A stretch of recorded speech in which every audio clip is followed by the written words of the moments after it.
ini. Ya. Mendaftar hari ini itu bisa 39 tahun, bisa 40 tahun untuk ke Sulawesi Selatan. Jadi lama sekali.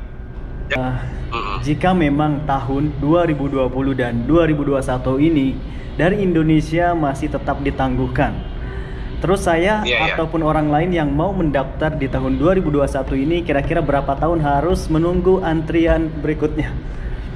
Mungkin yang daftar tahun ini. Ya. Ini sering ditanyakan. Ya. Ini betul sering ditanyakan sekali Mas Hidayat. Assalamualaikum warahmatullahi wabarakatuh. Marhaban, ahlan wa sahlan. Jumpa lagi bareng saya Hidayat Bencurer. Apa kabar kalian? Semoga baik-baik saja. Oke, alhamdulillah, insyaallah di video kali ini saya akan bahas seputar ibadah haji 2021. Dimana ibadah haji 2021 ini selalu yang tengah ramai dibicarakan di Indonesia khususnya. Dan insya Allah saya akan menghadirkan narasumber dari owner IRM Travel, yang mana beliau juga berkecimpung di dunia haji semenjak tahun 2005 sampai saat ini, mungkin sekitar 15 tahun.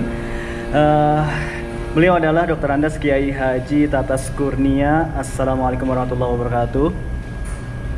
Waalaikumsalam warahmatullahi. Gimana Pak? Sehat Pak? Alhamdulillah masih baik. Kembali gimana di Taif? Sehat? Alhamdulillah. Di mana di Indonesia untuk saat ini? Dari mulai COVID, dari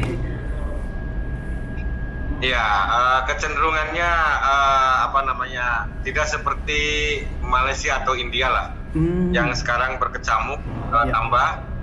Indonesia agak sedikit tidak seperti biasanya. Memang agak meningkat, namun tidak terlalu signifikan. Baik Pak Kiai Haji Tatas, insya Allah saya mau Bapak menjawab seputar mungkin beberapa pertanyaan yang sering ditanyakan oleh para komentar melalui pesan WhatsApp ataupun inbox dan Instagram. Saya ingin membahas tentang ibadah haji 2021 ini nih. Apakah di Indonesia sekarang sejauh mana gitu pembahasan atau perbincangan tentang ibadah haji 2021? Oke. Mas Hidayat, betul, dan juga rekan-rekan kaum muslimin di mana saja berada, ya, terutama yang sering menonton channel Mas Hidayat ini. Terlebih dahulu saya mengucapkan assalamualaikum ya rekan-rekan semua di mana saja berada. Ya, Pak. Sekarang ini memang sudah lama sebetulnya diperbincangkan di kalangan masyarakat kaum muslim Indonesia, terutama juga pemerintah ya. Dalam hal ini Kementerian Agama yang kewenangan sebagai regulator ataupun operator pelaksanaan ibadah haji. Iya, Pak. Tentunya pemerintah itu sudah membuat skenario sebelum Saudi memberikan keputusan-keputusan atau berita resmi terhadap pemerintah Indonesia. Di antaranya ada skenario kalau jemaah haji diizinkan 50%, kalau 30%, kalau 15%, kalau 10%, dan seterusnya. Jadi pemerintah ini sudah membuat mitigasi lah, seakan-akan praktek pelaksanaannya seperti apa, durasi waktunya seperti apa, persiapannya seperti apa. Hanya hingga hari ini belum ada berita resmi dari pemerintah Saudi berkenaan dengan jatah kuota untuk Indonesia. Nah, itu yang sedang ditunggu-tunggu sekarang, bukan hanya oleh masyarakat kaum muslim Indonesia, tapi oleh pemerintah melalui Kementerian Agama Republik Indonesia. Ini belum ada kepastian, karena berapa sih jumlahnya yang akan ditetapkan oleh Saudi tahun ini dan berapa persen untuk pemerintah Indonesia. Nah, itu yang belum ada ketetapan sampai hari ini. Iya ya, benar sekali. Dan kira-kira menurut Bapak sendiri, akankah Indonesia kebagian kuota untuk ibadah haji di 2021 ini? Ya, menurut hemat saya sendiri, yang melihat dari berbagai pengalaman, baik berkait dengan kebiasaan pemerintah Saudi memberikan kebijakan tentang ibadah haji, apalagi situasi pandemi yang makin hari ada mutasi COVID-nya lebih meningkat, dan beberapa negara yang kebetulan biasa mengirimkan jemaah juga cedera situasi yang sangat mencekam sekarang oleh peningkatan kasus COVID. Walaupun Indonesia tidak ikut ke sana, ada beberapa problem sesungguhnya. Yang pertama, Kalau isu yang berkembang di Saudi ini yang viral juga di media sosial ya, Iya, diumumkan katanya tahun ini hanya 60.000 jemaah umpamanya. benar sekali. Kita sudah membuat kalkulasi itu Saudi itu memiliki 15.000 katanya untuk hujjaj dakhili ya. Jadi jemaah internal Saudi itu 15 al-hujjaj al-khariji atau jemaah dari luar Saudi. Ini kemungkinan sisanya kalau 60.000 berarti hanya 45.000 sisanya. Nah, kalau Indonesia diantaranya menempati jemaah yang terbanyak di antara negara-negara lain, saya kira presentasinya sangat kecil. Ini mungkin hanya mendapatkan 20% saja dari 45.000 ya. Nah, ini kesulitannya secara teknis di sini pemerintah tentu akan kesulitan. Yang 45.000 umpamanya kita kebagiannya berapa belas ribunya, ini bagaimana pembagiannya? Nah, ini yang agak repot. Secara teknis agak kesulitan. Umpama kita mendapatkan 15.000 umpama saja ya, atau lebih sedikit daripada itu, bagaimana cara membaginya? Sedangkan jemaah haji yang waiting list tahun 2020 itu kan sebanyak 230.000. Iya, per tahunnya jemaah haji Indonesia itu 230.000. Nah, sekarang kalau umpamanya dengan pembatasan sekian, pembagiannya bagaimana? Apakah ini untuk haji khusus atau haji plus? Benar. Atau untuk haji reguler? Yang jelas bagi pemerintah agak sedikit berat ini, walaupun sudah dirancang mitigasinya akan seperti apa, hanya sampai hari ini belum ada ketetapan dari pemerintah Saudi atau amar malak lah, keputusan dekret kerajaan yang membolehkan berapa jumlah jatah untuk pemerintah Indonesia. Itu aja yang jadi bingung kita sekarang ini. Ya Pak, ini yang ingin saya tanyakan juga begini kan, apa perbedaan antara tahun haji di masa pandemi saat ini, sampai saat ini kan belum ada kabar, dengan masa haji yang tahun-tahun sebelumnya, biasanya itu menuju keberangkatan kloter pertama berapa bulan sebelumnya atau berapa minggu sebelumnya? Betul, ini menjadi akan perbedaan terjadi antara masa normal dengan masa pandemi ini. Masa normal ini biasanya awal pemberangkatan haji ini justru sudah 1 bulan sebelumnya. 1 bulan sebelumnya. Sebelumnya. Sedangkan persiapan jamaah ya baik menyangkut akomodasi, peralatan dan lain sebagainya itu sudah dilakukan jauh-jauh hari sebelumnya. 1 Syawal itu jemaah rata-rata sudah mendapatkan fasilitas.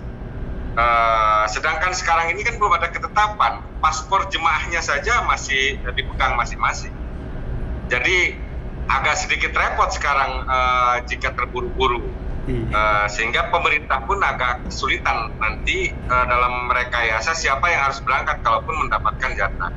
Saya kira berat bagi pemerintah Indonesia untuk menyediakan persiapan yang begitu harus matang, apalagi dalam masa pandemi ini, di mana protokolnya harus begitu ketat, akan memberatkan lah.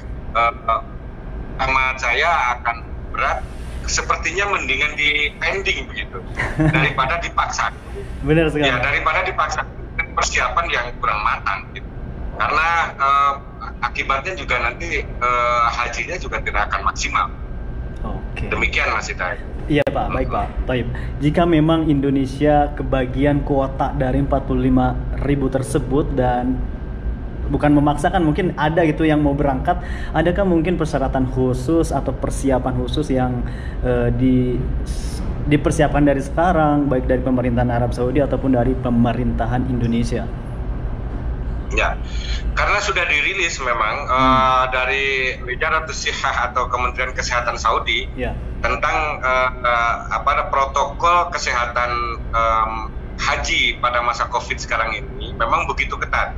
Seperti Saudi sudah menetapkan bahwa diadakan karantina bagi yang hujjaj kharij, jemaah dari luar. Ya. Karantina 3 hari dan slot landing permit atau diizinkan landing pesawat pun tidak banyak, hanya Jeddah, jadi tidak ada Madinah. Sah, benar. Maka ya, jadi dengan sendirinya tidak ada gelombang-gelombang seperti tahun lalu. Ada gelombang 1, ada gelombang 2 gitu. Benar. Sekarang ini tidak dipakai gelombang, maka karena landing permitnya semuanya umpamanya di Jeddah. Kemudian aturan karantina 3 hari.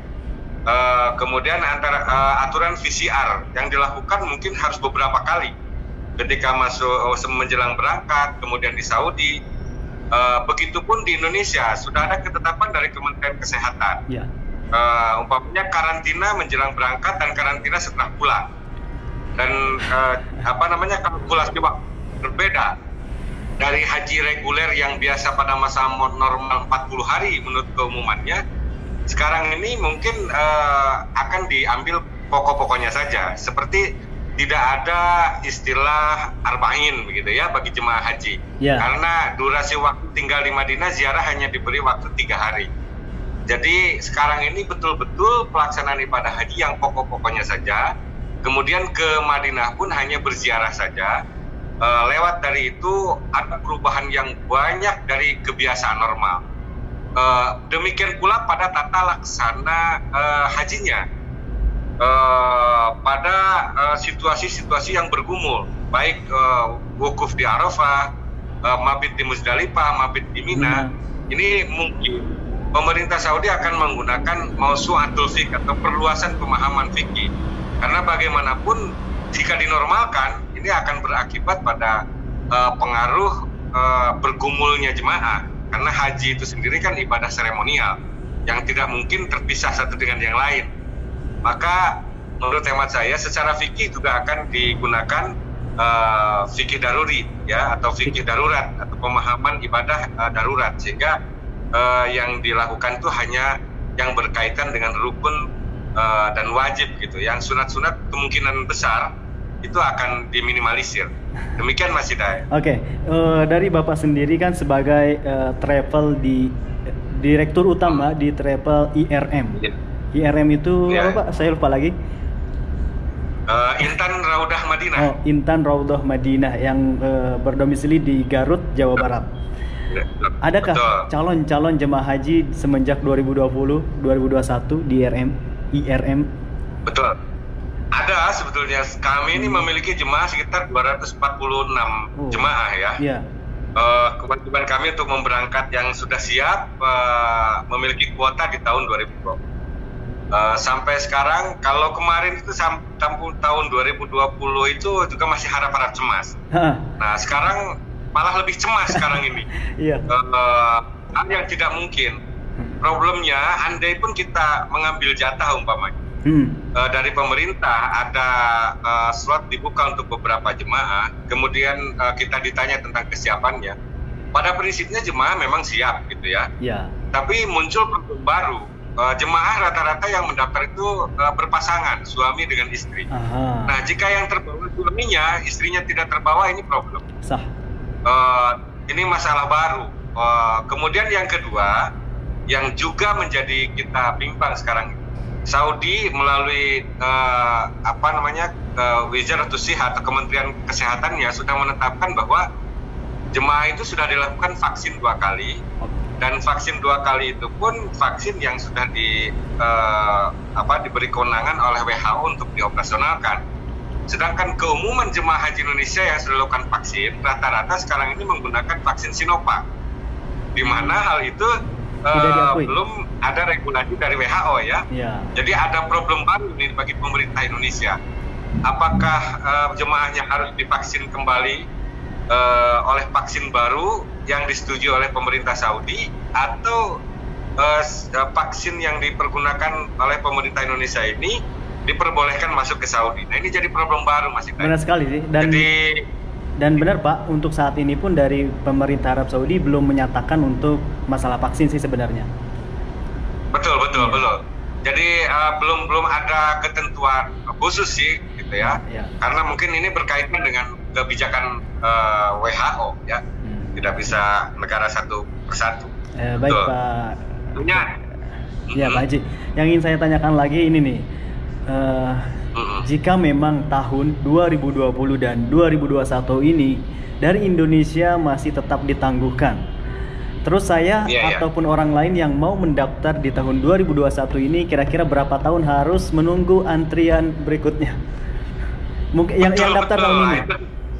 Ya. Ini sering ditanyakan. Ya. Ini betul sering ditanyakan sekali Mas Hidayat. Benar.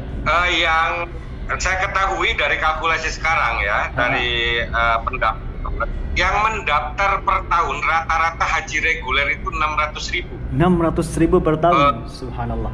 Ya. Per tahun rata-rata ya.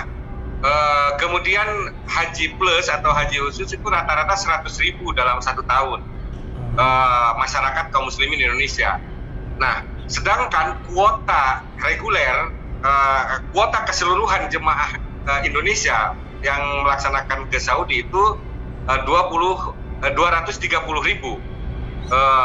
dalam 1 tahun gitu ya. Subhanallah, iya. Nah, problemnya sekarang tidak berangkat 2 tahun saja. Iya. Maka kalkulasi rata-rata menanti haji kalau jika daftar hari ini gitu ya, menanti itu sekitar 20 tahun. Sekitar 20 tahun kalau menunggu.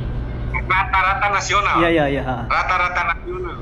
Karena kita pemerintah Indonesia melalui Kementerian Agama menggunakan kuota proporsional, jumlah penduduk muslim 1000 per 1 gitu ya.